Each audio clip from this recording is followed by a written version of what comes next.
Magandang araw sa ating lahat. Kung bago ka pa lamang sa aking channel, maaari bang mag-subscribe ka, kaibigan? I-share at i-like mo na rin ang aking mga video. Maraming salamat. Tunghayan naman natin ngayon ang kwento sa buhay ni Angela. Ang artificial na tao na ginawa sa Laboratory 1718. Isang android na nilikha ng tagapagtatag ng Laboratory 1718, si Dr. Baker. Ito ang unang anyo ng buhay na nilikha ng hindi gumagamit ng katawan o kaluluwa ng tao. Upang makakuha ng kaalaman sa kanya, sinundan ng ibang mga siyentipiko sa lab si Dr. Baker. Bago kinuha, pinalamanan siya ni Dr. Baker sa isang kapsula ng paglipad upang makatakas. Si Dr. Baker ay isa sa mga co-founder ng Laboratory 1718, isang institusyong nilikha na may layuning magdala ng kapayapaan sa mundo. Ngunit bilang kanyang mga kasamahan, iyon ay, ang iba pang mga siyentipiko ay nahulog ng mas malalim sa kanilang masasamang eksperimento sa pag-armas ng tao. Nadama ni Dr. Baker na wala siyang pagpipilian kundi iwanan ang lahat ng ito at ituloy ang isang bagong proyekto. Tinalikuran ang kadudad ang etika ng pag-eeksperimento ng tao, sinikap niyang lumikha ng isang bagong uri ng anyo ng buhay, mula lamang sa isang mekanikal na balangkas, mga pupi na string, at sintetikong balat. Sa wakas, ipinanganak ang isang bagong henerasyon ng artificial na buhay.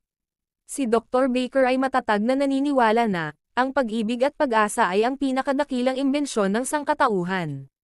Kaya, naprogram niya ang mga pinakanakagagalak na kwento sa mundo sa puso ng kanyang bagong nilikha, na ginawa siyang isang android-based na robot, na nilayon para sa pagtulong sa iba. Isang maliwanag na umaga, nagising ang Peace Android prototype isa mula sa kanyang kama, at ipinagkaloob ni Dr. Baker ang kaibig-ibig na mekanikal na anghel na ito, ang pangalan na Angela.